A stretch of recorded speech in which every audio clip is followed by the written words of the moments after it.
നമസ്കാരം, ഞാൻ രേവതി ഉദയൻ.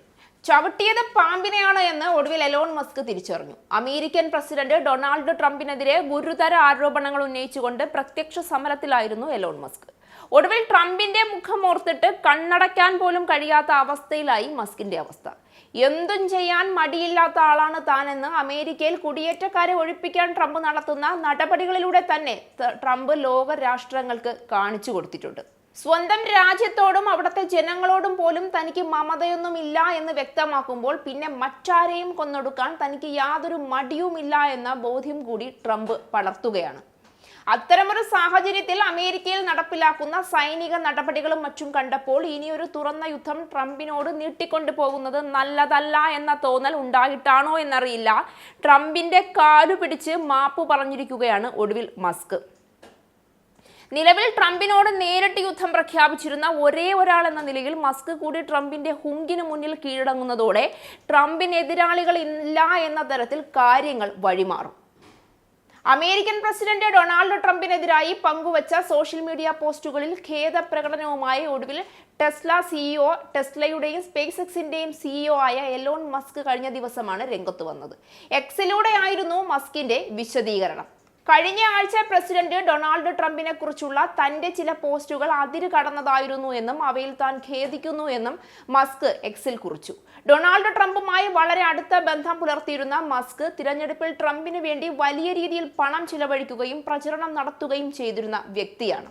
ട്രംപ് അധികാരത്തിലെത്തിയതിനു പിന്നാലെ ഡിപ്പാർട്ട്മെന്റ് ഓഫ് ഗവൺമെന്റ് എഫിഷ്യൻസി മേധാവി എന്ന സുപ്രധാന പദവിയും അദ്ദേഹത്തെ തേടിയെത്തി. എന്നാൽ ട്രംപിന്റെ നയങ്ങളെ ചൊല്ലി പ്രസിഡന്റുമായി ഇടഞ്ഞ മസ്ക് ഡോജിൽ നിന്നും പടിയിറങ്ങി. ഡോജിൽ നിന്നും പുറത്തു വന്നതിനു പിന്നാലെ ആയിരുന്നു ട്രംപിനെതിരെ കടുത്ത ഭാഷയിൽ മസ്ക് വിമർശനങ്ങൾ ഉയർത്തിയത്. ട്രംപ് മനോഹരമെന്ന് വിശേഷിപ്പിച്ച ബജറ്റ് ബില്ലിനെ മസ്ക് അറപ്പുളവാക്കും വിധം മ്ലേച്ഛം എന്നായിരുന്നു വിമർശിച്ചത്. ഞാനില്ലായിരുന്നെങ്കിൽ 2024 തിരഞ്ഞെടുപ്പിൽ പ്രസിഡന്റ് ഡൊണാൾഡ് ട്രംപ് തോൽക്കുമായിരുന്നു എന്ന അവകാശവാദം വരെ ഈ ദിവസങ്ങളിൽ മസ്കിന്റെ ഭാഗത്തു നിന്നും ഉണ്ടായി.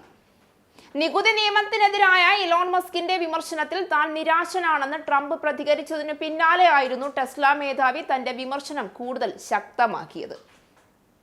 എന്റെ പിന്തുണ ഇല്ലായിരുന്നെങ്കിൽ ട്രംപ് തിരഞ്ഞെടുപ്പിൽ തോറ്റുപോകുമായിരുന്നു എന്നും ഡെമോക്രാറ്റുകൾ ഹൗസ് നിയന്ത്രിക്കുകയും റിപ്പബ്ലിക്കന്മാർ സെനറ്റിൽ 51-49 എന്ന നേരിയ ഭൂരിപക്ഷം മാത്രമേ നേടുമായിരുന്നുള്ളൂ എന്നുമായിരുന്നു മസ്ക് എക്സിൽ കുറിച്ചത്. വിമർശനങ്ങൾക്ക് പിന്നാലെ ട്രംപുമായുള്ള തർക്കങ്ങൾ പരിഹരിക്കാനായി മസ്ക് ശ്രമിച്ചിരുന്നുവെങ്കിലും സംസാരിക്കാൻ താല്പര്യമില്ല എന്നായിരുന്നു ട്രംപ് വ്യക്തമാക്കിയത്. അതേസമയം സാധാരണയായി തന്റെ നിലപാടുകളിൽ ഉറച്ചു നിൽക്കുന്ന മസ്കിന്റെ ഭാഗത്തു നിന്നുള്ള അപൂർവ നടപടിയാണ് ഇപ്പോഴത്തെ ഈ തിരുത്ത്. അപ്പോൾ തന്നെ എല്ലാ പോസ്റ്റുകളിലും മസ്ക് ഖേദിക്കുന്നില്ല, ചിലത് മാത്രമാണ് അതിരു കടന്നത് എന്നാണ് അദ്ദേഹത്തിന്റെ നിലപാട് എന്നതും ശ്രദ്ധേയമാണ്. ട്രംപിനെതിരെ ലൈംഗിക ആരോപണങ്ങൾ ഉൾപ്പെടെ വിളിച്ചു പറയാനുള്ള ധൈര്യം കാണിച്ച മസ്കാണ് ലോസ് ആഞ്ചലീസ് കത്തിപ്പടരുന്നത് കണ്ടിട്ടാണോ എന്നറിയില്ല എങ്കിലും പരസ്യ ഖേദപ്രകടനവുമായി ഇപ്പോൾ രംഗത്ത് വന്നിരിക്കുന്നത്. മസ്കിന്റെ ഖേദപ്രകടനത്തിനോട് ട്രംപ് എങ്ങനെ പ്രതികരിക്കുമെന്ന കാര്യവും വ്യക്തമല്ല. ട്രംപിന്റെ മുൻ പോസ്റ്റുകളുടെ ശൈലി പരിഗണിക്കുമ്പോൾ മസ്കിനെ ലൂസർ എന്നോ മയക്കുമരുന്ന് ഉപയോഗം ആരോപിച്ചോ പരിഹസിക്കാനുള്ള സാധ്യതകളാണ് കൂടുതൽ എന്ന വിലയിരുത്തലുകളും ശക്തമാണ്. മസ്കിന്റെയും ട്രംപിന്റെയും ഇരുവരുടെയും ബിസിനസ്സുകളെയും വലിയ രീതിയിൽ ഈ പോര് ബാധിച്ചിരുന്നു. ടെസ്ലയുടെ ഓഹരികൾ കഴിഞ്ഞ വ്യാഴാഴ്ച വലിയ തോതിൽ ഇടിഞ്ഞപ്പോൾ ട്രംപിന്റെ ട്രൂത്ത് സോഷ്യൽ പ്ലാറ്റ്ഫോമിന്റെ മാതൃകമ്പനിയായ ട്രംപ് മീഡിയ ആൻഡ് ടെക്നോളജി ഗ്രൂപ്പിന്റെ ഓഹരികളിലും വലിയ നഷ്ടം നേരിട്ടു. പൊക്കിക്കൊണ്ടുവന്ന ബിസിനസ് സാമ്രാജ്യം ഒരു നിമിഷം കൊണ്ട് തകർന്ന് തരിപ്പണമാക്കാനുമുള്ള സാധ്യതകളും മസ്കിനെ മാപ്പ് പറയുന്ന അവസ്ഥയിലേക്ക് കൊണ്ടുവന്നെത്തിച്ചിരിക്കാം എന്ന് കണക്കാക്കാം.